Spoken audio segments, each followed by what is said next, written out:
السلام عليكم ورحمة الله. الحمد لله الذي أرسل رسوله بالهدى ودين الحق ليظهره على الدين كله ولو كره المشركون.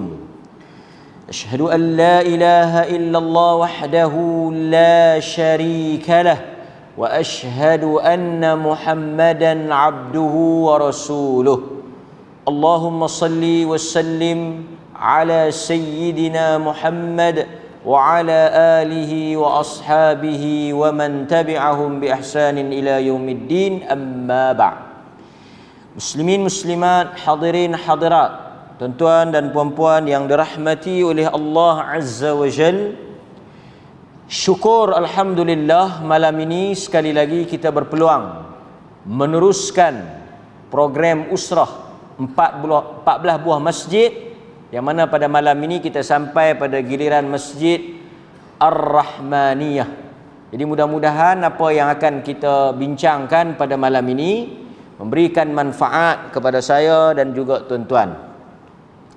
Dalam kuliah yang terakhir yang telah kita sempat bincangkan, iaitu di masjid, seingat saya last di Syahrani, tentang kisah-kisah Al-Quran berhubung dengan kisah hidangan daripada langit yang diterima oleh Nabi Isa alaihi salam dan rakan-rakannya yang dikenali dengan panggilan, siapa ingat? Hidangan daripada langit, Al-Hawariyun,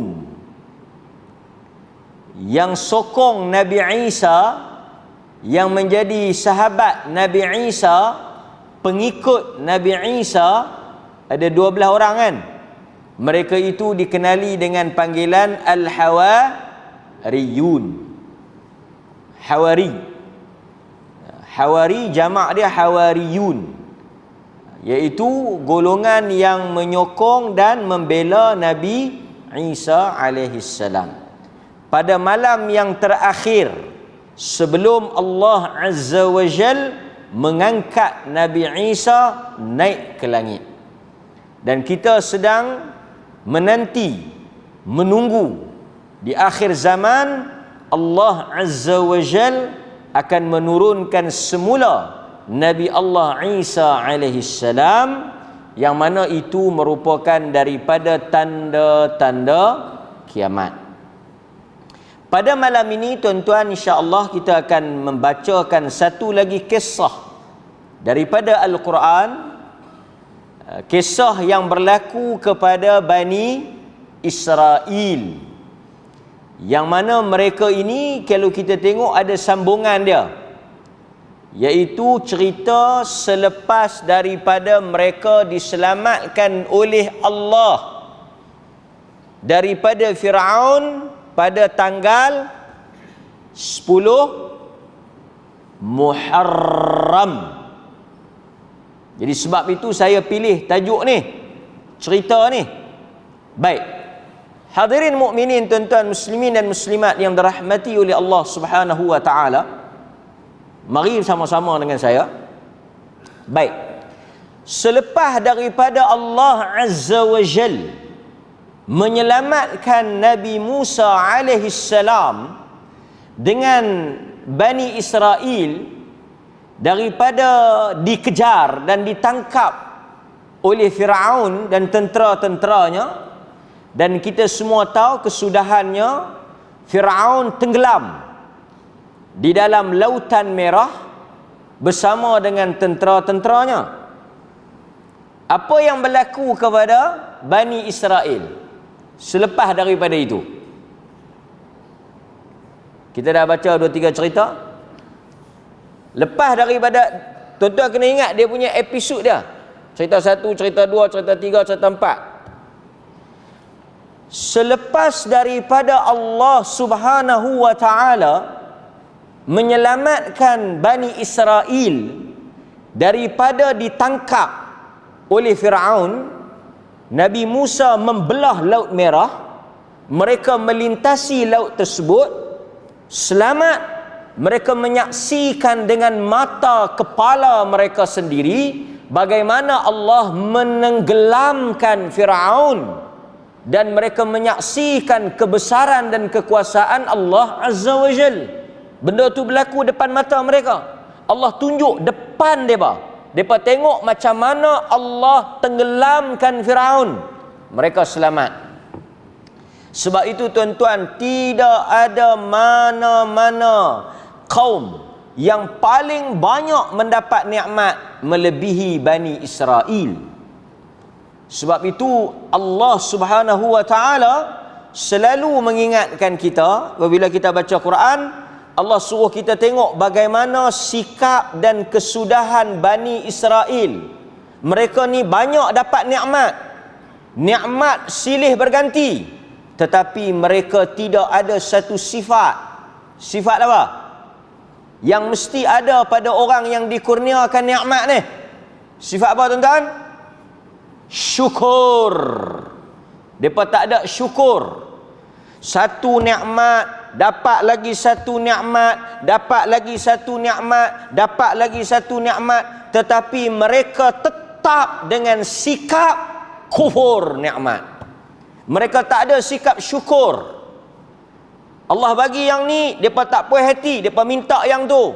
Allah bagi yang ni, mereka tak mau, mereka nak yang lain. Itu sikap Bani Israel. Sebab itu kalau kita ada perangai lagu tu, kelaku lagu mana, tak reti bersyukur. Komplain tak berhenti sat. Mengeluh tak berhenti sat, tak puas hati saja. Ada saja tak kena. Mungkin kita pun ada perangai Bani Israel tu. Hak nu tak kena, hak ni tak kena, hak nu tak cukup, hak ni tak cukup, hak nu tak boleh, hak ni tak elok. Tak ada langsung alhamdulillah, syukur. Tambah lagi benda masjid ni masuk apa tau? Dia bubuh gambar tadi. Masjid ni bagus, sentiasa menyediakan jamuan. Ini antara masjid yang terbaik. Saya kena puji sikit, masjid ni bagus. Saya kalau main mengajar masjid ni, balik memang sip lah kan. Segala apa dia nak bagi tu sampai tak tahu nak tak lah mana lah kita. Tambah kalau main mengajar orang perempuan kan. Segala laksam, segala krepek, segala apa semua yang ada di rumah tu tinggal tak anggap rumah kan. Bagus kan. Memuliakan guru, tanda berkatnya ilmu. Ni pun saya sampai tak larat nak makan buah rambutan ni. Magik-magik tidur macam dalam syurga je. Magik-magik tidur ada, buka pintu, tu dia punya duk letak depan pintu. Buah rambutan. Dapat mesej sila makan. Nasib baik, tidak dia kata sila bayar, kalut. Kan? Sila makan, saya mai hantar. Mai hantar lepas subuh kan. Bagi ke orang setengah, tak larat nak makan. Tak ada nak makan habis hok ni, mai hok lain tak. Setakat lah ni buah sajalah, duit belum lagi. Buah kita bagi ke orang lah kan. Kalau duit kita tak beda lah. Tapi saya nak ceritanya tuan-tuan, nikmat Allah Azza wa Jal banyak kepada Bani Israel. Allah sebut dalam Al-Quran, Allah kata apa? Ya Bani Israel. Allah panggil ya Bani Israel. Israel ni Nabi Yaqub. Sebab itu kita boleh panggil Yaqub ni Israel, Nabi Israel. Nabi Israel. Israel artinya Nabi Yaqub. Allah kata ya Bani Israel, udhkuru ni'mati allati an'amtu alaikum wa anni faddaltukum 'alal 'alamin. Quran sebut. Quran kata ya Bani Israel, udhkuru ni'mati allati an'amtu alaikum. Allah kata wahai Bani Israel, udhkuru ni'mati allati an'amtu alaikum. ingatlah oleh kamu akan nikmat-nikmat yang aku berikan kepada kamu, wa anni faddaltukum 'alal 'alamin, dan aku telah mengangkat, memuliakan kamu lebih daripada umat-umat sebelum daripada kamu. Faddaltukum 'alal 'alamin, Quran sebut. Sebab itu Bani Israel ni sakan hebat. Nikmat-nikmat yang dia dapat orang lain tak akan dapat, tak dapat. Macam mana yang dia dapat? Dahsyat Bani Israel ni. Tapi malangnya tuan-tuan, mereka ada satu sifat yang sepatutnya kita semua beringat, iaitu sifat kufur nikmat. Dan malam ni cerita yang kita nak cerita ni banyak pengajaran yang boleh kita ambil insya-Allah. Tapi tuan-tuan kena ingat, Allah sebut dah, "Udhkuru ni'mati allati an'amtu 'alaikum." Ingat nikmat-nikmat yang aku bagi. Sebab itu tuan-tuan, salah satu daripada sifat yang patut ada pada diri orang-orang beriman, saya dan tuan-tuan, senantiasa mengenang dan mengingat semula apa yang telah Allah kurniakan kepada kita. Untuk melahirkan rasa syukur, menimbulkan rasa syukur, hendaklah tuan-tuan teringat balik nikmat-nikmat yang Allah bagi kepada tuan-tuan sebelum daripada ini, hatta sampai kepada hari ini. Banyak nikmat-nikmat yang kita, kalau kita nak bersyukur pun tak terbalas ataupun tak mampu untuk kita nak bersyukur kepada Allah Subhanahu wa taala. Baik. Apabila Allah Subhanahu wa taala ni, saya tak mula cerita lagi, saya mula intro dia dulu. Nak pi ke cerita tu. Apabila mereka selamat daripada dikejar oleh Firaun, Allah Azza wa Jal selepas daripada tu depa buat perangai dah. Kita baca cerita ni di mana? Cerita anak lembu kita baca di mana? Tuan-tuan ingat tak? Samiri. Di mana? Saya pun terlupa. Di mana? Batu Lima. Masya Allah. Samiri Batu Lima. Batu Lima hantar mesej. Dia kata, silalah datang, masjid kami sudah ada aircon. Dahsyat dia tu. Silalah datang, masjid kami dah ada aircon. InsyaAllah Jumaat pula kita pi. Jumaat hari tu siapa yang pi minta maaf. Saya ada urusan. Ada Syekh mai kan daripada luar. Jadi saya pergi jumpa dengan ni atas urusan. Jadi saya tak boleh pi, kan? Hari kita pi hangat, hari kita tak pi sejuk. Kan? Baik. Sambung balik. Jadi cerita Samiri ni lepas depa selamat daripada Firaun ni, depa telah buat satu kesalahan besar, iaitu mereka telah ambil anak patung lembu, al-ijl. Depa buat anak patung lembu, yang buat tu nama Samiri. Dia buat anak patung lembu, kemudian dia telah hasut Bani Israel ni supaya sembah anak patung lembu tu. Sebab itu kalau tuan-tuan tengok dalam sejarah orang Mesir kuno, cerita Firaun, tuan-tuan tengok cerita-cerita yang berkaitan dengan sejarah Mesir, akan ada tajuk anak lembu ni. Anak lembu ni memang akan ada. Mereka dah sembah anak lembu ni. Apabila Nabi Allah Musa balik, Nabi Allah Musa marah dekat mereka. Allah ambil tindakan. Allah telah suruh untuk mereka bunuh diri mereka sebagai bukti mereka bertaubat. Fatubu ila bari'ikum faqtulu anfusakum. Allah kata, bunuh diri kamu kalau betul-betul kamu nak bertaubat. Hampir 70,000 yang mati dibunuh kerana apa? Menyembah patung anak lembu. Nampak? Sebab itu dalam Islam, antara perkara yang dilarang oleh agama ni, benda-benda yang berbentuk kepatungan, berhala ni. Sebab dia akan membawa kepada penyembahan dan juga pemujaan. Pasal itu kalau kita tengok, tidak ada wajah gambar Nabi sallallahu alaihi wasallam yang dilukis, diukir, tak ada. Tak ada peninggalan gambar-gambar Nabi, tak ada. Sedangkan ketika itu ada teknologi untuk mengukir. Ada tukang-tukang pahat, tukang-tukang ukir yang hebat. Tapi kenapa Nabi tak mengarahkan mereka untuk ukir atau untuk buat sekurang-kurangnya dia boleh menjadi kenang-kenangan, dia boleh menjadi tanda peringatan. Tetapi benda ini dilarang dalam agama. Sebab itu antara perkara yang dimusnahkan oleh agama ialah berhala-berhala yang ada di sekitar Kaabah. Sebab itu dalam Islam kita tak ada berhala, kita tak ada patung, kita tak ada benda-benda yang nak dibesarkan. Yang nak dibesarkan oleh orang beriman Al-Quran dan Sunnah. Yang kita muliakan Al-Quran dan Sunnah. Kita tak ada lambang, tak ada logo. Kita tak ada lambang, tak ada logo. Kita tak ada logo bulan bintang, kita tak ada logo, apa-apa logo tak ada. Islam bukan logo, Islam bukan lambang, Islam ialah amalan. Yang kita besarkan Quran dan Sunnah. Kan? Kita baca, kita beramal. Itu tuntutan agama. Baik. Jadi setelah mereka buat perangai tu, selesailah tajuk anak lembu tu. Kita dah baca dah di Masjid Batu Lima, tuan-tuan boleh tengok balik dalam video kita. Allah Subhanahu wa ta'ala beri kepada Nabi Musa Taurah. Dia tinggal depa tu pi mana? Dia tinggal pok-pok tu. Tuan-tuan kena ikut cerita ni, kalau tidak dia jadi tak ada kesinambungan, dia putih tengah-tengah jalan. Nabi Musa alaihi salam pi menghadap Allah Taala terima Taurat.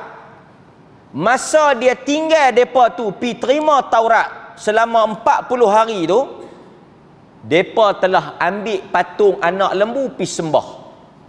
Selepas depa tengok Firaun tenggelam, selamat daripada lautan, depa telah berjaya lintah laut, depa pi sembah anak patung lembu. Musa tinggal bukan lama, 40 hari. Bukan tinggal tak ada nabi, ada Harun alaihi salam. Tapi yang kata Yahudi ni, dia mudah gelong, kan. Jadi Allah Subhanahu wa taala bagi Taurat kepada Musa. Ni tuan-tuan kena ingat dia punya episod ni. Kalau tidak tuan-tuan akan jam. Bagi Taurat kepada Musa.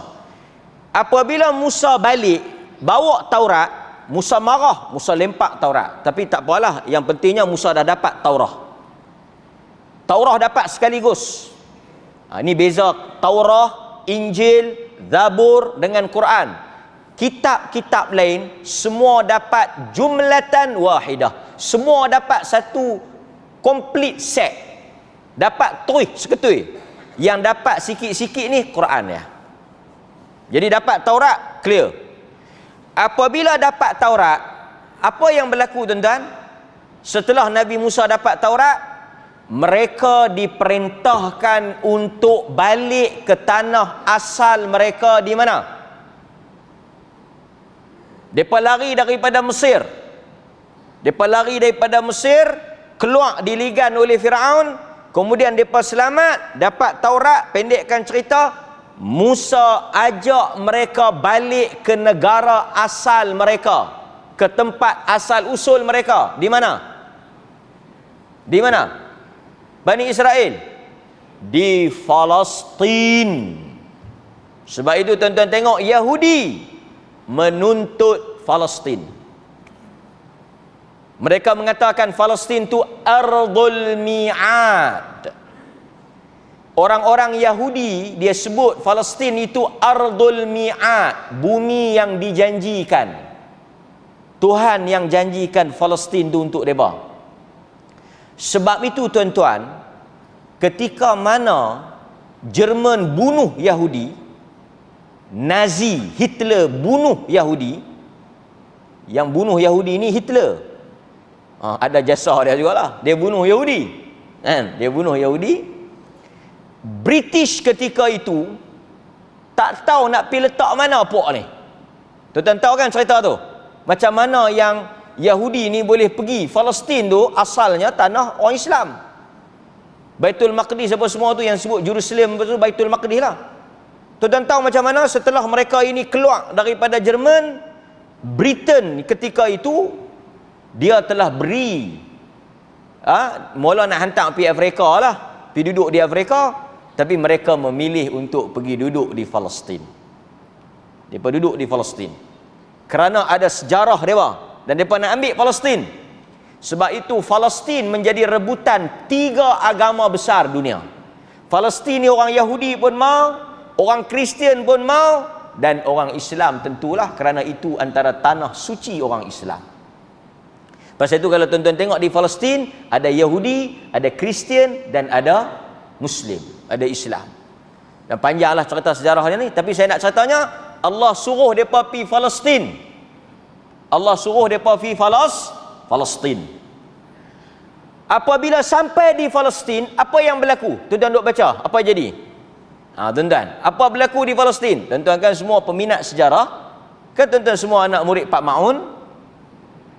Pak Maun kenal? Pak Maun tak kenal? Pak Maun yang pergi malam muda-mudi tu. Aku tak nak pergilah malam muda-mudi. Bihun onde-onde, bihun onde-onde. Tak Pak Maun, ada menari. Ada menari tak? Bagi 10. Tak ingat Pak Maun? Kan Pak Maun baca buku sejarah. Lepas tu bentara guru. Tuan-tuan, Bani Israel pun tak tahu, Pak Maun pun tak tahu. Tuan-tuan ni rajin baca Quran sungguh. Jadi, apabila mereka pergi ke Palestin, dia sampai di sana, dalam suratul Maidah cerita, ada satu puak yang telah menjajah Palestin. Puak tu disebut Jabbarin dalam surah Al-Maidah. Jabbarin gangster. Puak yang ganas, dikenali dengan nama puak Amalikah. Mereka telah tawan Palestin. Nabi Musa pi dengan Bani Israel ni, pi puak tu duk ada dalam Palestin. Allah kata masuk perang, ambil Palestin. Tuhan suruh. Tuhan kata dekat Bani Israel, hampa pi perang dengan Musa, hampa ambil balik Palestin, Allah akan tolong.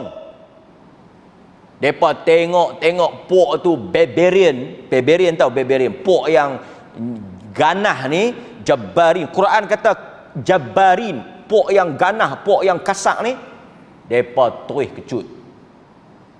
Tak berani, lekeh. Pipi, nanti dulu.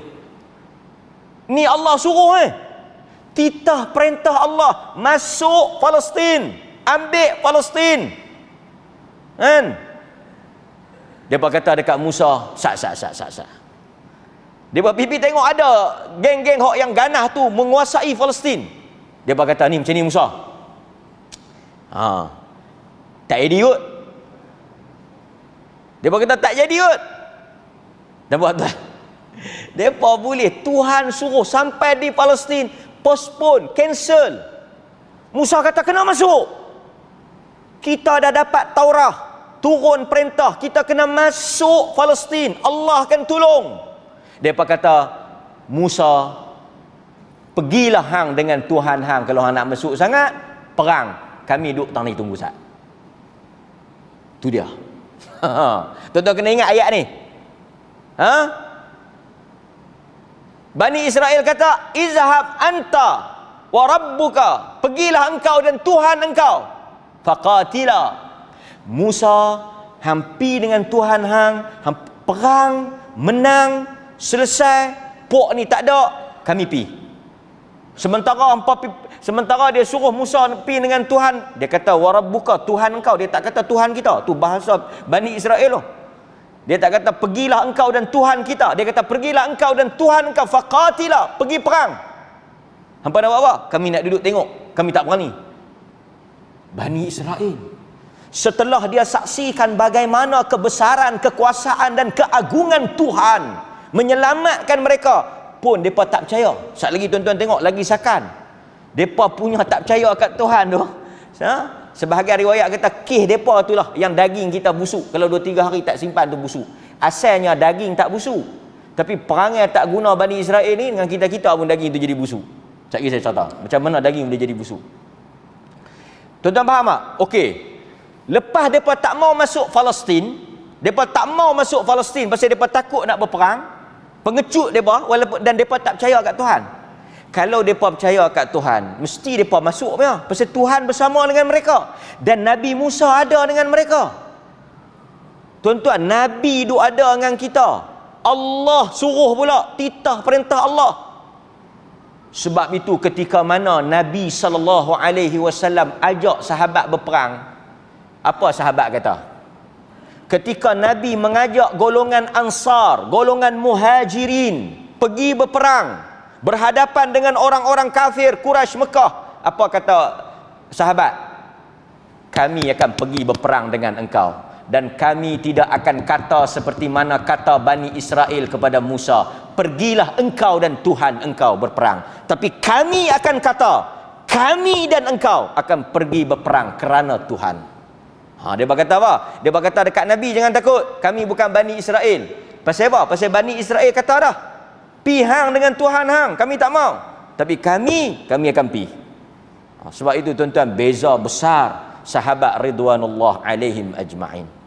Baik, bila mereka tak mau pi, apa berlaku? Baru kita nak pi pada cerita kita ni. Apabila mereka tak mau pi, tuan-tuan, Allah telah hukum mereka. Ingkar. Mereka telah ingkar, mereka telah asa, mereka telah derhaka. Sami'na wa asaina, kami dengar, kami tak mau ikut, kami bantah. Tu perangai kita apa dia? Sami'na wa ata'na. Yahudi apa dia? Sami'na wa asaina. Baik. Setelah mereka tak mau pergi, apa berlaku? Mereka duduk di luar Palestin, tak boleh masuk. Di sini bermulanya cerita kita. Tapi tuan-tuan tengok tak latar belakang tadi? Ingat tak daripada episod pertama tadi? Okey. Tuan-tuan, Allah telah hukum mereka. Pasal apa mereka dihukum? Kalau lah tuan-tuan cerita kan, tuan-tuan kena tahu pula, sekali orang tanya, pasal apa yang Tuhan hukum mereka lagu tu? Okey. Hukuman mereka. Hukuman mereka. Okey, tuan-tuan dengar dulu. Apa hukuman mereka? Ingat, hukuman mereka disesatkan di tengah-tengah padang pasir selama 40 tahun. 40 tahun duduk tengah padang pasir, nak pi ke mana tak tahu.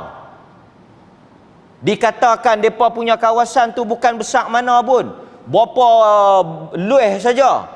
40 tahun tak boleh keluar daripada kawasan tu. Kita katalah contoh macam satu relung. Contohlah satu relung. Kan, contoh satu relung 33,000 kilometer. Kan? Satu relung 33,000 kilometer. Depa duduk dalam satu relung tu, depa tak boleh keluar cross satu relung tu selama 40 tahun. Tuan-tuan can imagine? Payah apa kita baru lepas PKP ya. Tuan-tuan bayang, PKP 2 tahun pun setengah dah bercakap dengan dinding dah. 40 tahun duduk dalam kawasan satu relung tu, nak pi tak boleh keluar. Terkepung. Depa sesat di tengah padang pasir yang disebut padang Tih. Depa duduk tengah padang pasir tu. Hukuman mereka, Allah hukum mereka, hampa duduk tengah padang pasir tu, hampa tak boleh pi mana, hampa tak boleh keluar, hampa sesat tengah padang pasir tu selama 40 tahun. Selama 40 tahun. Selepas itu barulah mereka, dan akhirnya Nabi Musa AS wafat dalam tempoh 40 tahun tu. Tuan-tuan, 40 tahun duduk tengah padang pasir. Tengah padang pasir ada apa padang pasir? Mana ada apa? Maka ketika mereka duduk, tuan-tuan, yang kata Allah Azza wa Jal, rahmat yang luas, rahmat yang besar. Baik. Lah ni tuan-tuan jadi Bani Israel sah. Kita semua ni Bani Israel, terpelantin, kena hukum 40 tahun duduk di tengah padang pasir. Tuan-tuan, nombor satu, apa yang kita perlukan? Tengah padang pasir kita memerlukan apa? Nombor satu, tentulah kita memerlukan tempat nak berteduh. Tengah hangat, padang pasir ni hangat, panas. Yang kedua, kita nak makan dengan minum lah. Tuan-tuan, kalau ikut cerita yang saya baca daripada awal tadi, tak padan dan tak patut untuk mereka dilayan lagi. Sikap, kelakuan, perangai, ingkar, kufur, kata-kata yang kotor, buruk, perangai yang lawan Tuhan, lawan Nabi, tak sepatutnya Tuhan layan dia. Tapi rahmat Allah luas. Sebab itu kita tengok sebahagian orang kufur, ingkar, buat maksiat tapi Tuhan tetap bagi nikmat. Tetap Tuhan bagi rezeki, tetap Tuhan bagi rahmat. Pasal apa? Rahmat Allah luas. Allah cerita, baru kita masuk ayat kita. Allah cerita di dalam suratul Baqarah pada ayat yang ke-56 pada 57, pada ayat yang ke-57. Tuan-tuan tengok pada ayat yang ke-57. Pada ayat yang ke-57 Allah Azza wa Jal menceritakan tentang apa yang Allah berikan kepada mereka. وَظَلَّلْنَا عَلَيْكُمُ الْغَمَامَ وَأَنْزَلْنَا عَلَيْكُمُ الْمَنَّ وَالسَّلْوَى. Itu kita nak ambil tang ayat tu lah. Cerita kita ni cerita Bani Israel dinaungi oleh awan dan diberikan al-manna dan as-salwa. Selama berapa tahun? 40 tahun. Every day. Sebab mereka tak boleh buat rumah. Mereka tak ada rumah, mereka tak ada pokok, mereka duduk tengah padang pasir. Allah Subhanahu wa taala, tuan-tuan, kalau tuan-tuan baca kisah ni, tuan-tuan akan nampak luas, besar dan hebatnya rahmat dan kasih sayang Allah. Tetap memberikan kurniaan nikmat kepada golongan yang beberapa kali telah engkar kepada titah perintah dia, telah kufur, mensyirikkan dia, tapi tetap dia memberikan rezeki dan layanan yang istimewa. Dan tuan-tuan hadirin mukminin, bahayanya apabila manusia duk dapat nikmat ni, salah satu perkara yang berlaku kepada Bani Israel, mereka mudah lupa. Bila nikmat dapat, mudah dapat, depa banyak dapat nikmat, depa mudah lupa. Nampak? Okey. Jadi yang pertama Allah kata wa dhalalna alaikumul ghamam. Apa dia? Kami zillah, kami payungkan mereka, kami naungkan mereka dengan ghamam, awan. Tuan-tuan boleh bayang 40 tahun awan duduk atas kepala mereka. Pasal apa? Pasal tak mau bagi kena panas. 40 tahun. Kalau kita esok di akhirat berapa tahun? Kita di dunia ni, kalau cerita Bani Israel ni 40 tahun. Allah hantar wa dhalalna alaikumul ghamam. Allah hantar awan mai duduk atas kepala. Awan duduk atas kepala. Pasal apa awan duduk atas kepala? Tak mau bagi matahari kena depa. Kalau tidak mati kering habis. Dehydrate dia panggil kan? Mati apa? Kehausan. 40 tahun Allah hantar awan duduk atas kepala depa. Kalau kita esok di padang mahsyar, berapa lama? 50,000 tahun. Allah Subhanahu wa taala bangkitkan kita semula esok di padang mahsyar 50,000 tahun. Tidak ada apa-apa payungan. Yang ada siapa? 7 golongan yang Allah Ta'ala naung di bawah arasy dia. Dan orang yang membaca suratul Baqarah dan Ali Imran, ini kelebihan suratul Baqarah dan Ali Imran. Siapa yang membaca suratul Baqarah dan Ali Imran, kedua-dua surah ini akan menjadi awan di atas kepala pembacanya, melindunginya daripada panas matahari.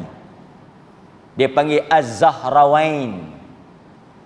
Tuan-tuan bacalah suratul Baqarah, surah Ali Imran. Esok dua surah ini akan menjadi ghamamatan, dua payungan, dua awan. Kan yang tuan-tuan duk dengar payung mah tu palsu, hadis tu tak betul. Yang ada hadis apa?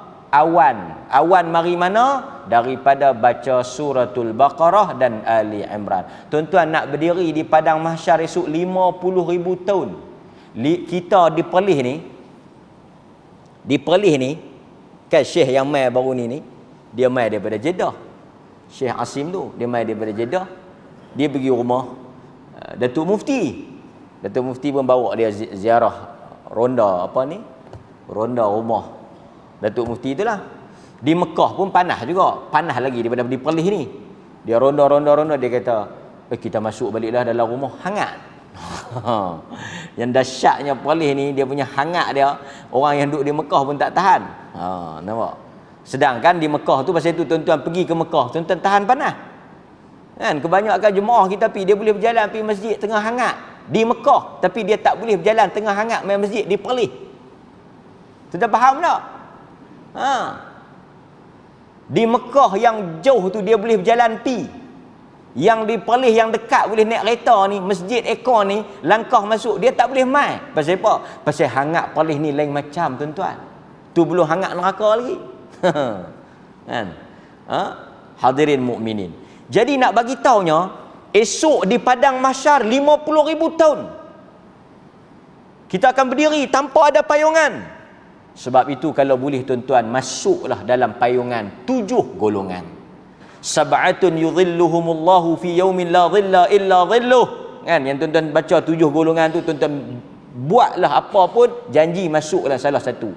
Imamun adil. Kalau tuan-tuan nak nombor 1 jadi pemimpin yang adil, tuan-tuan dapat satu payung, duduk bawah arash, tak kena matahari. Wa rajulun tasaddaqa bi sadaqatin fa akhfaha.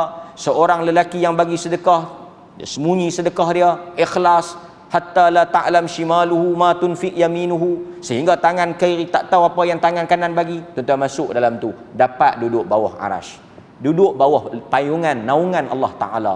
Lagi siapa lagi? Banyaklah. Wa rajulun da'athu imra'azatu mansibin wa jamalin. Perempuan yang mari, laki yang mari satu perempuan goda dia, hasut dia, nak berzina, dia tak mau, dia tolak, dia takut pada Allah, masuk bawah naungan Allah.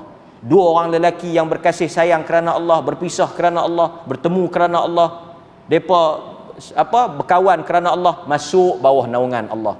Apa dia lagi? Satu orang yang ni tuan-tuan boleh masuk. Saya ingat yang ni chances besar.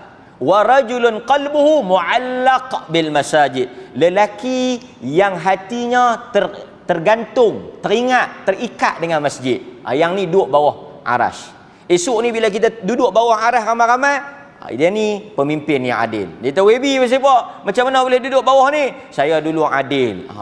Yang hang tak jadi pemimpin, hang duduk bawah ni pasal apa? Pasal saya ni jenis kerak main masjid. Yang hang ni pasal apa? Saya ni sedekah ikhlas, tak bagi tahu dekat orang. Yang hang pasal apa? Ada janda mana atau main mengorak saya tak mau, saya tolak. Kan? Saya takut kepada Allah, saya duduk bawah ni. Macam-macam alasan. Jangan tuan-tuan tak ada langsung. Tengok-tengok duduk tengah hangat. Nak panggil mai tak boleh. Dia bukan boleh panggil, "Hoi, mai, tang ni, mai. Tang ni yang hidup diri tang tu pasal apa? Tang ni teduh, mai." Ni bukan dunia. Boleh duduk keluar geng. Dia tak ada amalan tu, dia duduklah terpacak tang tu. Tenggelam dalam peluh tu. Tak ada siapa nak boleh duduk tarik mai. Kan? Dia kata, "Celuih lagi, mai aku duduk pergi tumpang sikit." Sorry to say. Yang ni bukan dia ikut hang kenal tak kenal. Yang ni kalau ada amalan masuk, kalau tak ada amalan hang kerinlah tang tu seorang-seorang. Sebab itu tuan-tuan hadirin mukminin, panas di dunia mengajar kita untuk bersiap sedia menghadapi panas mahsyar 50,000 tahun, sejengkal matahari di atas kepala. Wal'iyadzu billah. Kemudian Allah Subhanahu wa taala bukan sahaja memberikan payungan, naungan. Allah bagi apa lagi? Allah menurunkan kepada mereka, wa anzalna alaikum, kami turunkan kepada mereka makanan daripada langit, al-manna. Manna ni apa dia? Kalau kita tengok dalam tafsir, tuan-tuan buka dalam banyak tafsir, manna ni ialah madu. Madu. Perkataan manna ni asalnya bukan madu. Manna ni asalnya ialah anugerah, kurniaan. Manna tu, kan? Manna yamunnu, kan? Manna yamunnu ni asalnya anugerah, kurniaan, rezeki. Tapi kalau kita tengok maksud anugerah di sini ialah madu. Madu ni dia turun waktu pagi. Dia turun daripada langit. Ni mana ni tuan-tuan baca lepas ni, tuan-tuan ingat mana ni, al-manna ni ialah dia turun daripada langit pada waktu pagi, turun menitik macam embun pagi, turun atas daun. Jadi orang Bani Israel ni tak gaduh nak pi teruk-teruk, tak gaduh nak susah payah, tak gaduh nak penat lelah, ambil terus boleh minum. Kalau buh dalam air, minum. Kalau nak makan terus ambil makan. Dia boleh jadi dua, dia boleh jadi minuman, dia boleh jadi makanan. Dia manis macam madu. Sebab itu dalam tafsir ulama kata madu. Dia tuan-tuan baca tafsir dia kata madu lah. Jadi mana ni madu? Mana siapa tak tahu, saya pun tak tahu. Depa pi jual pula mana ni gam Arab. Arabic gum. Ada tuan-tuan bisa tengok produk Arabic gum. Ni saya nak habaq kat tuan-tuan. Tak ada tafsir yang secara khusus tepat menyebut bahawa mana ni produk yang ada di pasaran tu. Al-manna minas sama, daripada langit. Wa anzalna alaikumul manna wassalwa. So saya nak bagi tahu kat tuan-tuan, produk-produk yang ada di pasaran yang dikata yang ni al-manna, Arabic gum tu, ini hanyalah dakwaan, bukan yang Quran maksudkan. Nak makan tak salah, nak makan tak haram, kan? Cuma saya nak respon sikit lah.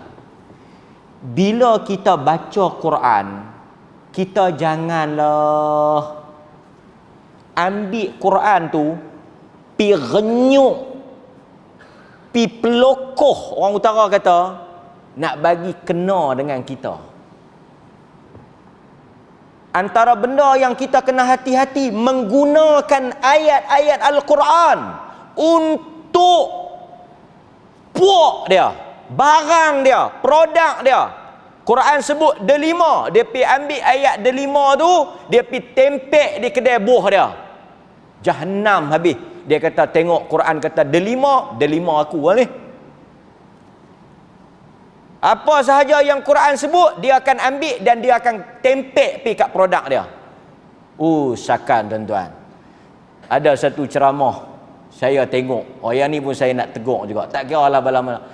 Kita tak boleh ambil ayat Quran. Allah kata berperanglah dengan musuh-musuh Allah. Kita ambil, kita di pihak Allah, depa tu musuh Allah. Ayat ni tuju kat puak tu. Tak boleh, tak boleh. Ayat Quran kita tak boleh ambil kat kita, tala pi puak tu. Sagi puak tu baca ayat tu, tala mai kat kita. Akhirnya Quran ni digunakan untuk apa? Untuk memenangkan puak masing-masing. Ada satu video kongsi satu penceramah, sakan dia berkata orang pelih. Dia kata apa? Dia kata ayat yang selalu kita dengar, wa makaru wa makarallah, Allah merancang ni. Kita ni tuan-tuan, dia kata kita ni tuan-tuan ialah kesan dan hasil daripada rancangan Allah. Tu dia terus Allah. Jadi siapa-siapa yang tak pilih kita, siapa-siapa yang tak bersama dengan kita, dia tidak bersama dengan rancangan Allah. Tu dia tuan-tuan, bahaya tu. Sedangkan siapa yang Allah pilih pun kita tak tahu. Dulu dia baca Hizbullah, ini ialah parti Allah. Al-Quran tu, ayat Quran tu Hizbullah, ini ialah parti. Saya bukan mana-mana, sama ya semua. Kita tak boleh kata tuan-tuan, tak boleh salah satu parti baca ayat Hizbullah ni Allah maksudkan kami. Tak boleh. Dia kata ini ialah rancangan Allah, ini ialah perancangan Allah, ini ialah aturan Allah, ini ialah susunan Allah. Tu dia disebut Allah. Makcik-makcik dengar, tu dia naik getak dia. Lepas tu dia kata nak ikut Allah ke? Tak mau ikut Allah ke? Tuan-tuan, kalau satu orang tanya kita nak ikut Allah ke tak, kita nak jawab apa? Nak ikut Allah. Kalau nak ikut Allah, kita ni rancangan Allah. Tu dia pakat, dia bersegongkol, dia kata Allah yang atur. Mana kita tahu? Satu orang contoh, saya nak bagi mudah tuan-tuan faham. Tuan-tuan berkenal dengan satu anak dara, tapi dia jual mahal. Dia tak mau kat tuan-tuan. Masuk Minang dia reject. Tuan-tuan nak buat macam mana? Nak bagi dia terima. Tuan-tuan pergi pakai hak buah lagu ni, kau ni kata. Pergi. Dia kata, pakcik, Allah sebaik-baik perancang. Allah dah rancang dah. Tuan-tuan jual Allah. Allah dah rancang dah.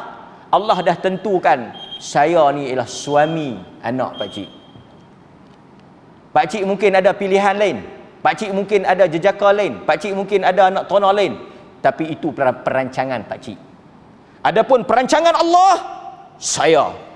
Adapun pilihan Allah, saya. Pak cik nak ikut perancangan pak cik ke? Nak ikut perancangan Allah. Boleh guna lagu tu. Pak cik itu pun terketak. Tak apalah, ikut Allah lah. Kena ke dia?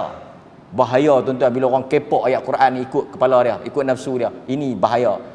Menyebut Quran berdasarkan akal dia. Man qala bil Quran, man qala fil Quran bi ra'ih. Nabi kata man qala fil Quran bi ra'ih, siapa yang tafsir Quran ikut kepala otak dia, falyatabawwa maq'adahu minan nar, sedialah tempat dia dalam neraka. Kita bagi laluan kepada azan. Sekejap lagi saya nak sambung sikit kesudahan Bani Israel yang makan madu dengan salwa ni. Salwa kita tak abang lagi apa dia? Tuan-tuan tunggu. Wallahu taala a'lam. Okey. Wa anzalna 'alaikumul manna, manna madu yang turun pada waktu pagi macam embun. Dia bila turun di atas daun, kita boleh ambil terus makan. Manna ni Syekh Abdul Rahman Nasir Sa'di dia kata semua jenis benda yang tak gaduh, penat, teruk, letih pi duk ambil. Mudah.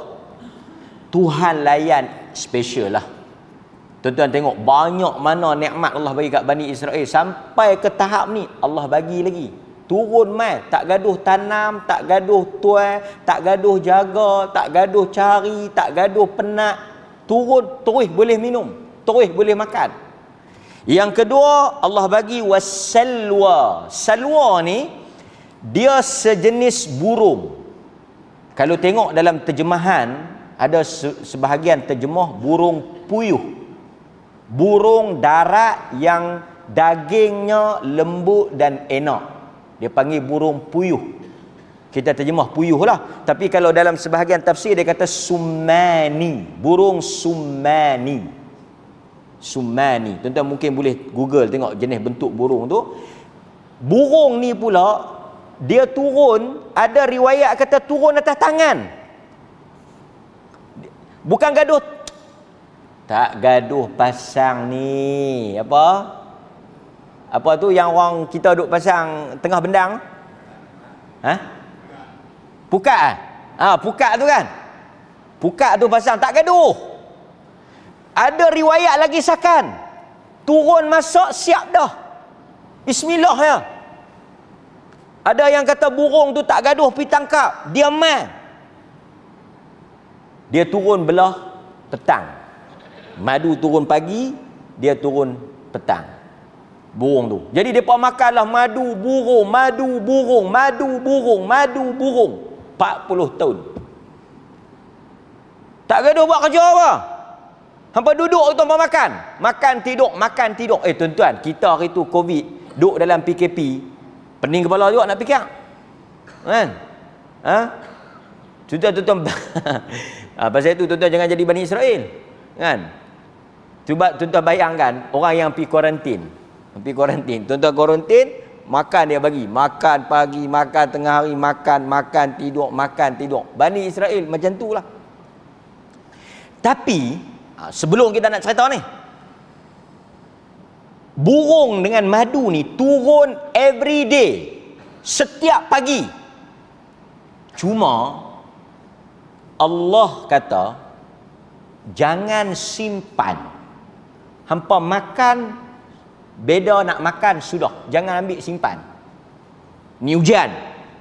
Ujian nak tengok ni. Hampa beriman ke tak? Hampa percaya ke tak? Sebab itu ada hadis Nabi sebut kulat atau kulat. Cendawan ni kena tanam ke tak? Janganlah tuan-tuan duk bayar orang tanam cendawan tu. Cendawan ni asalnya ditanam ke tak ada kulat ni? Kan dia tumbuh ke diri? Asalnya dia tumbuh ke diri, betul tak? Ada hadis tau. Nabi kata kulat ni, cendawan ni adalah bahagian daripada manna Bani Israel. Sebab apa? Cendawan ni satu benda yang tak gaduh tanam. Saya kata, dan saya duk sembang lah dengan 4-5 orang perlis. Antara benda yang mereka menyesal, antara benda yang betul-betul mereka menyesal ni, menyesal betul-betul ni, menyesal nasuha, dia panggil taubat nasuha. Tuan-tuan tahu tak apa dia yang orang perlis taubat nasuha lah ni? Agak-agak apa dia? Apakah yang orang perlis sedang bertaubat nasuha? Menyesal lah betul-betul. Mereka yang tanam harum manis. Orang yang tanam harum manis menyesal tak sudah. Yang tak tanam jangan duk galak nak tanam. Yang tanam menyesal. Ada satu orang saya kenal, dia kata dia ada 100 pokok, esok lusa dia nak tebang 50 pokok, nak tebang buang, nak buat homestay. Dia kata mengarut dah.